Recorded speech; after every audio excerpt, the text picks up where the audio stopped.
Welcome back. One final point before we go tonight. The left is taking identity politics to a new level and bullying a demographic of people who are the most persecuted people in the entire world. And yes, I'm talking about Christians. George Washington University announced they are hosting a seminar aimed at combating what they call Christian privilege. They call this seminar a training session for students and faculty that teaches that Christians, especially the white ones, receive, quote, unmerited perks from institutions and systems all across our country. The seminar teaches students that Christians enjoy a privileged, easier life with built-in advantages, and therefore, these radical leftists want to take Christians down, and they're teaching students how to do it.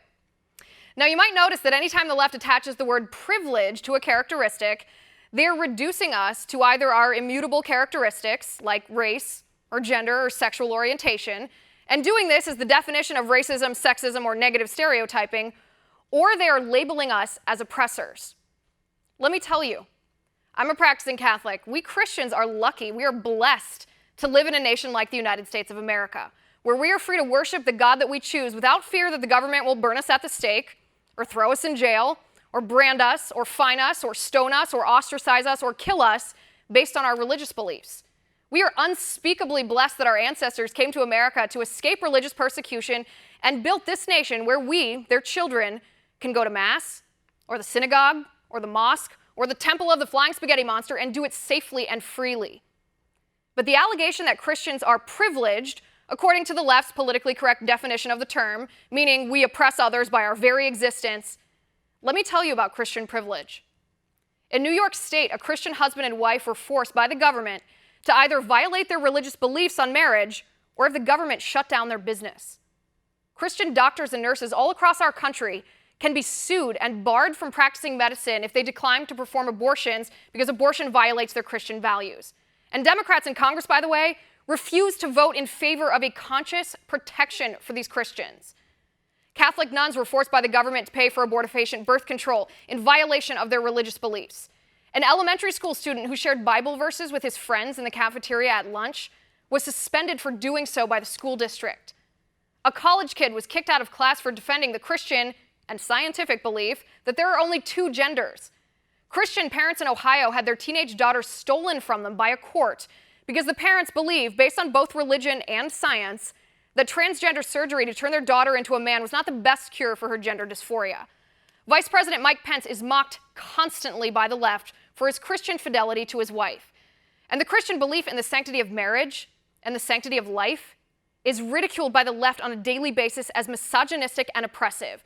Don't try to tell me that Christians are the bullies in this country. Let me tell you about Christian privilege.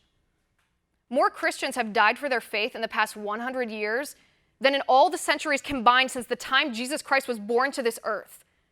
215 million Christians worldwide are subject to high levels of persecution every single year, including political and social repression, torture, rape, crucifixion, expulsion, expropriation of property, destruction of churches, and murder at the hands of people in power who are not Christian. 1 million Christians were killed for their faith, martyred around the world between the years 2005 and 2015. 1 out of every 12 Christians in the world today are being persecuted. Talk about Christian privilege.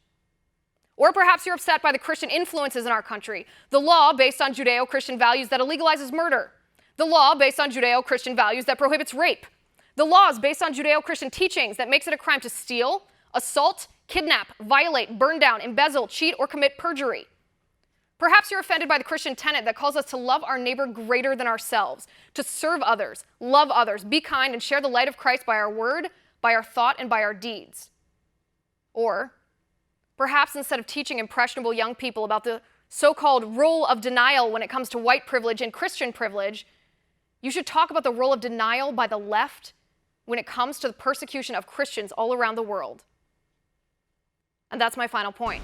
You can reach me on Twitter at Liz_Wheeler. If you like the show, please send me an email at oann.com/contact. In the meantime, catch us here tomorrow at 9 p.m. Eastern. And until then, have a good night.